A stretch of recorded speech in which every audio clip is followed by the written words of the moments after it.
Hello students, today we are going to discuss the topic of GPRS, that is known as General Packet Radio Service under the subject of wireless and mobile communication. Last time हमने GSM किया था इस chapter का, इस subject का।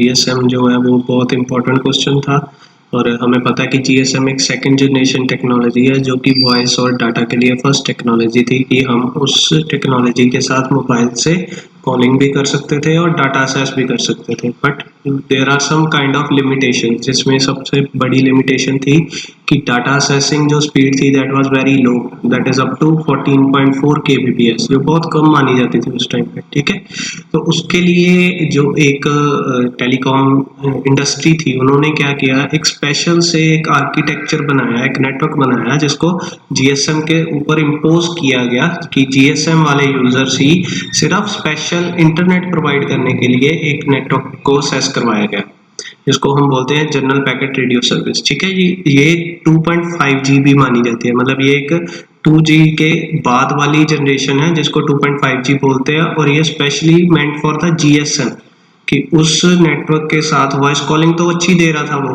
लेकिन data calling की speed बनाने के लिए और बहुत सारी जो एडवांटेजेस है वो आगे आएंगे आपको, वो सारी जीएसएम को प्रोवाइड करवाने के लिए कि सारी यूजर जीएसएम का हर यूजर जो है वो इस सर्विस को एक्सेस कर सके, उसके लिए एक जो 2.5G बनाया गया जिसको हम बोलते हैं जनरल पैकेट रेडियो सर्विस। इसके बारे में पढ़ते हैं। सबसे पहले ये देखो, ये एवोल्यूशन ऑफ सेलुलर नेटवर्क है। इसमें जो जीएसएम है दैट इज दिस कि इसमें अपना इंटरनेट भी होता है, अपनी कॉलिंग भी होती है, बट डाटा स्पीड जो थी वो बहुत कम थी। उसके बाद आया HSESD, ये एक H+ जिसको हम डाटा नेटवर्क बोलते हैं, ये उसमें एडअप किया गया था पर ये ज़्यादा चला नहीं। उसके बाद एक सर्विस आई GPRS जिसको हम 2.5G बोलते हैं। ठीक है, ये इसको GSM के साथ इम्पोज किया गया, मतलब GSM के आर्किटेक्चर में इसको एडअप किया गया ताकि उनको स्पेशली इंटरनेट प्रोवाइड किया जा सके। ठीक है जी, उसके बाद एज देन 3G आई थी टेक्नोलॉजी। 3G के बारे में हम आगे पढ़ेंगे। आगे करते हैं इसको, इंट्रोडक्शन में पढ़ते हैं। जनरल पैकेट रेडियो सर्विस, आपने इसकी डेफिनेशन जो फुल फॉर्म है वो याद रखनी है, जनरल पैकेट रेडियो सर्विसेज या सर्विस। ठीक है जी, it is an expansion of GSM. It is basically a packet-oriented mobile data standard on the 2G and 3G cellular communication networks. That is global system for mobile communication. अब उन्होंने क्या कहा है, एक एक्सपेंशन है GSM का। Expansion मतलब GSM में ही एक एक्सपेंडेड सिस्टम है, बेसिकली एक packet oriented mobile data standard. Packet oriented that means packet circuit switching, इसमें पैकेट स्विचिंग की गई है। आपने कंप्यूटर नेटवर्क में पढ़ा होगा सर्किट स्विचिंग और पैकेट स्विचिंग के बारे में। सो ये एक पैकेट मतलब किसी भी डाटा को पैकेट्स में एक्सेस करने की जो कैपेबिलिटी रखता हो। So packet oriented mobile data standard है, डाटा स्टैंडर्ड है मोबाइल में जो इंटरनेट एक्सेस करते हैं उसका स्टैंडर्ड है। ठीक है, GPRS was one of the main advances that empowered a cell system to interface with Internet Protocol system. ये सबसे जो मेन और एडवांस सिस्टम था उस टाइम का जो कि सेलुलर सिस्टम को इंटरफेस करवाता था इंटरनेट प्रोटोकॉल सिस्टम से, मतलब इंटरनेट से ये उसको इंटरफेस कराता था, किसको, सेलुलर सिस्टम को, जो कि बेसिकली वॉइस कम्युनिकेशन के लिए होता है। ठीक है जी, कब आया था, जो लॉन्च किया गया था इसको 2000 में। ठीक है, अब GPRS is a mobile data service. Mobile data service is accessible to GSM and IS-136 mobile phone users. ये एक मोबाइल डाटा सर्विस प्रोवाइड करता था GSM को और IS-136 मोबाइल फोन यूजर्स को। ठीक है जी, it's again packet switched and several number of user can divide the same transmission channel for transmitting the data. इसमें क्या था, पैकेट स्विच नेटवर्क था और सेवरल नंबर ऑफ यूजर्स जो थे वो एक चैनल को यूज कर सकते थे, सेम चैनल को यूज कर सकते थे फॉर असेसिंग द डाटा।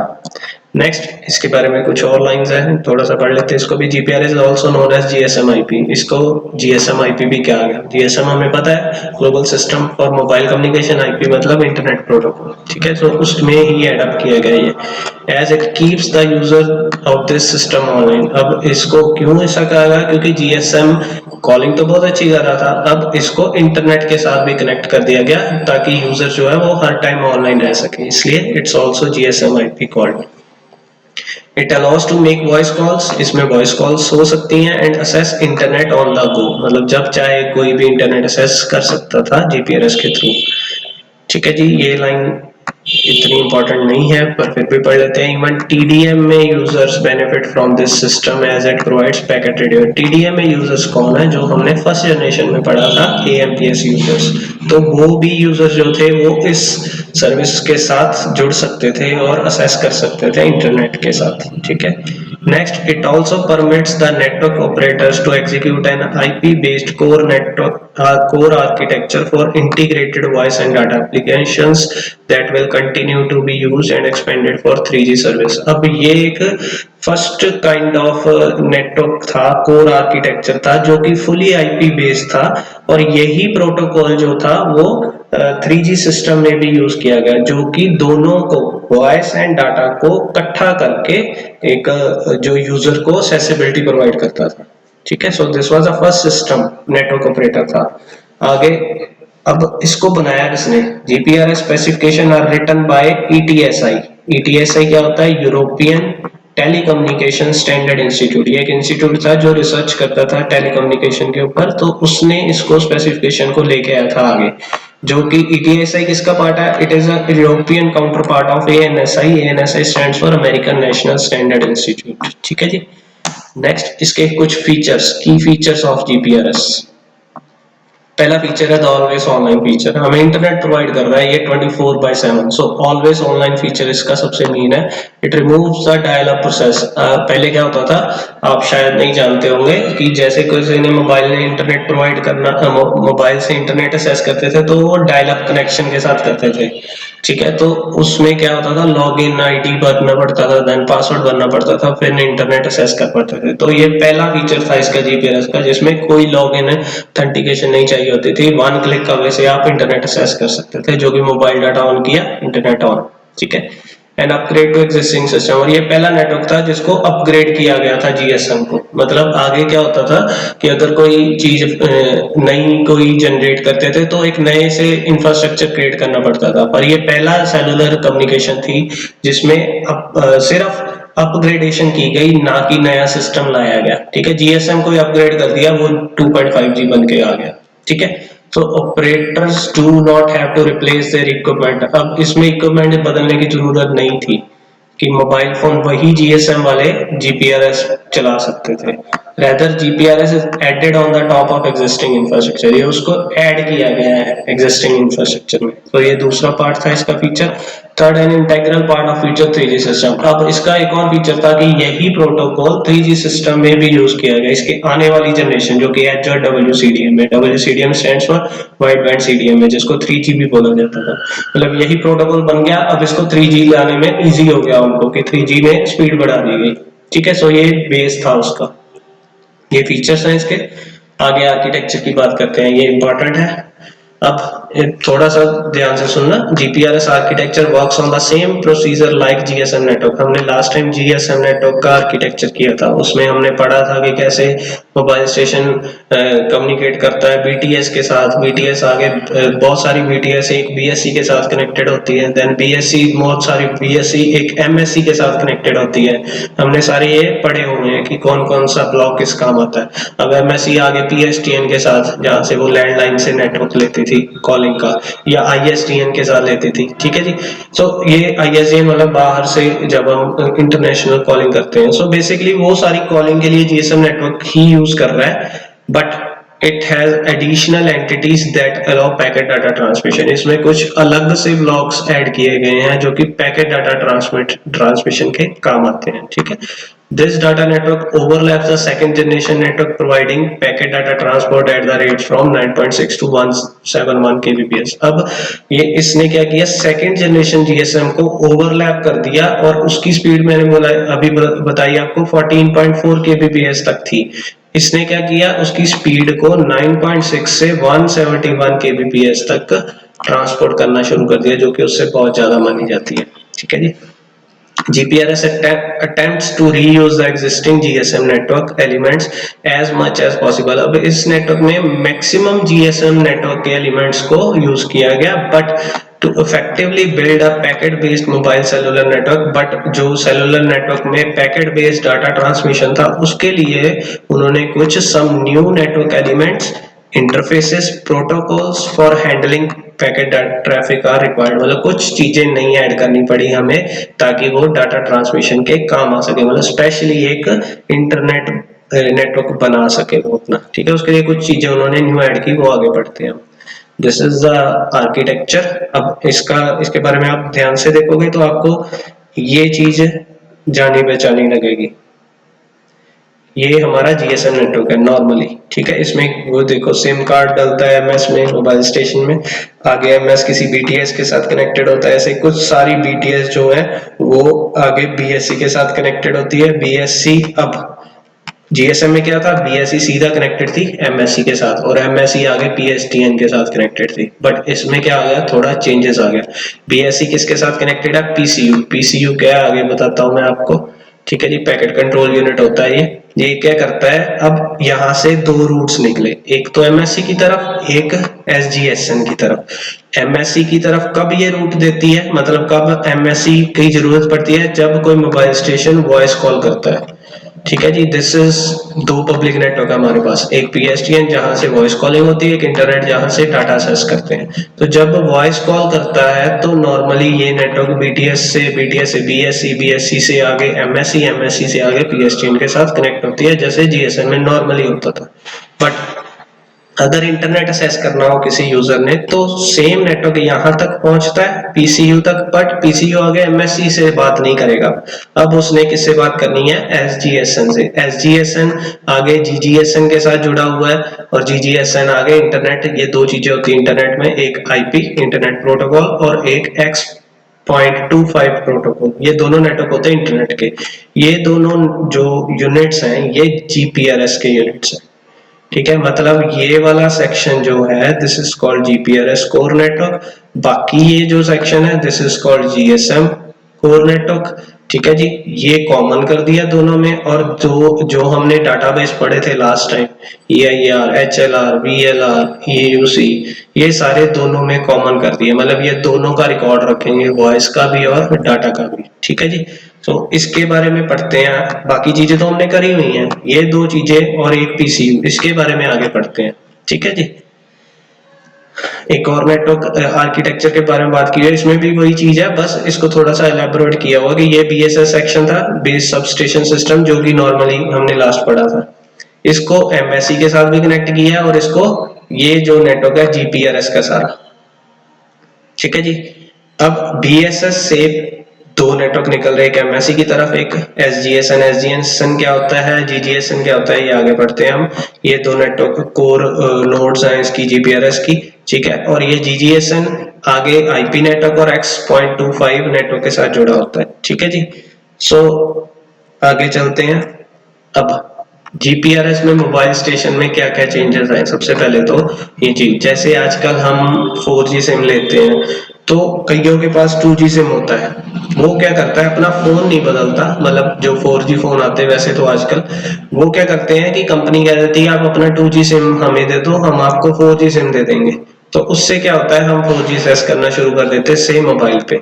ऐसे ही जीपीआरएस ने प्रोसेस शुरू किया था, जब जीएसएम सर्विसेज आई थी तो 2G सर्विसेज थी सबके पास, पर जैसे ही जीपीआरएस सर्विस आने लगी 2.5G, तो उन्होंने क्या कहा, जो भी सर्विस प्रोवाइड करता था कि आप अपना पुराना सिम लाओ, नया ले लो, उससे आप जीपीआरएस कनेक्ट कर सकते हो या इंटरनेट एक्सेस कर सकते हो, ठीक है। उसके बारे में बात की हुई है। New mobile station are required to use GPRS service because existing GSM phone do not handle the enhanced airface interface और पैकेट डाटा। मतलब वो कहता है कि जो एग्जिस्टिंग जीएसएम फोन थे वो हैंडल नहीं कर पाते थे पैकेट डाटा को, इसलिए new mobile station are required. Mobile station का मतलब ये नहीं कि मोबाइल रिक्वायर्ड थे, मोबाइल तो चलो थे, कुछ बहुत पुराने मोबाइल्स भी होते थे, वो नहीं यूज होते थे जैसे 4G में होता है, बट सिम कार्ड चेंज करना पड़ता था हमें।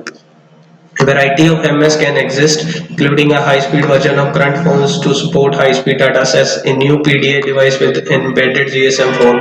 मतलब ये कुछ एग्जांपल दी हुई हैं जो कि ये वाली चीजें GPRS को सेस कर सकती थी। PC cards, PDA device, then high speed current phones जो आए थे वो सारे GPRS इनेबल्ड थे, ठीक है जी।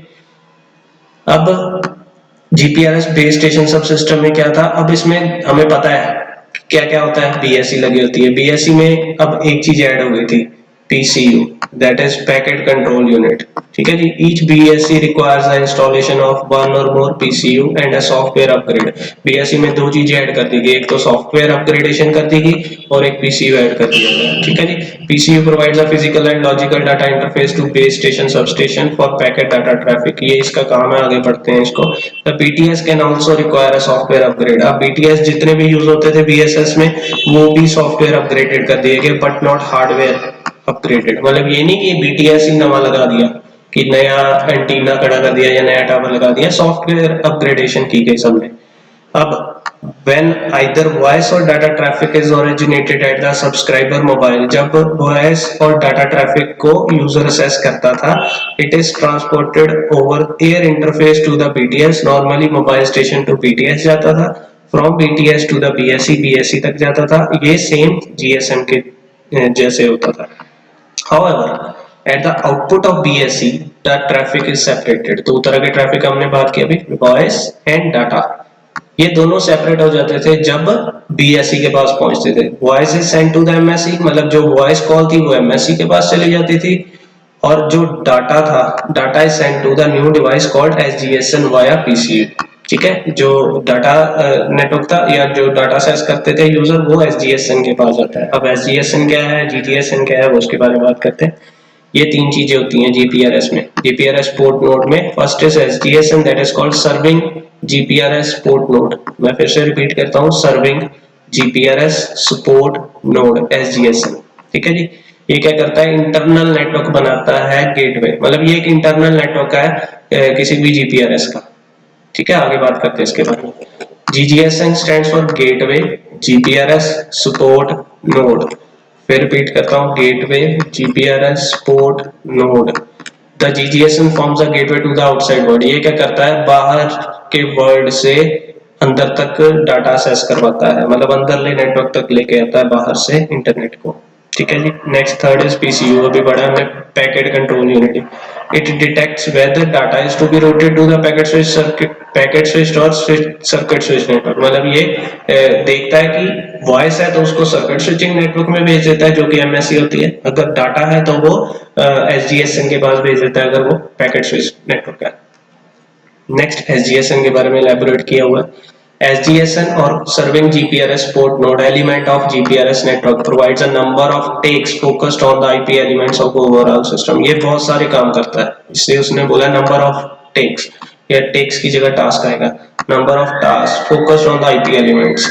अब क्या क्या करता है, पैकेट रूटिंग एंड ट्रांसफर सबसे पहला. दूसरा मोबिलिटी मैनेजमेंट, जो भी यूजर जो है एक जगह से दूसरी जगह जा रहा है सबको वो इंटरनेट प्रोवाइड करवा रहा है. अटैच एंड डिटैच, इंटरनेट के साथ अटैचमेंट और डिटैचमेंट दोनों करता है. लॉजिकल लिंक मैनेजमेंट, लॉजिकल मतलब ये लॉजिक रूट बनाता है उसका, ये नहीं कि उसमें फिजिकली रूट होता है जो हम वायर्ड के साथ करते हैं, ये लॉजिक रूट बनाता है. ठीक है जी, जो कि राउटर में होता है. Next authentication. ऑथेंटिकेशन मतलब ये चेक करता है कि ये यूजर जो है ऑथेंटिकेटेड है या नहीं, जो डाटा असेस करना चाहता है. नेक्स्ट चार्जिंग डाटा, जितना भी डाटा वो असेस कर रहा है यूजर, उसके अकॉर्डिंगली ये बिलिंग सिस्टम बनाता है कि इतना इसने यूज कर लिया, ये इसका बिल बन के आ गया. सो ये सारा काम SGSN का, सर्विंग GPRS पोर्ट नोड. ठीक है जी. इसके साथ उन्होंने बताया कि कुछ जो होते हैं डाटाबेस जुड़े होते हैं, लोकेशन रजिस्टर जिसको हम बोलते हैं VLR, HLR, ये सारे जुड़े होते हैं AUC. ठीक है. आगे चलते हैं. GGSN, its gateway GPRS port node it is one of the most important entities within the GPRS network architecture. It organizes the interworking between GPRS network and external packet switch network.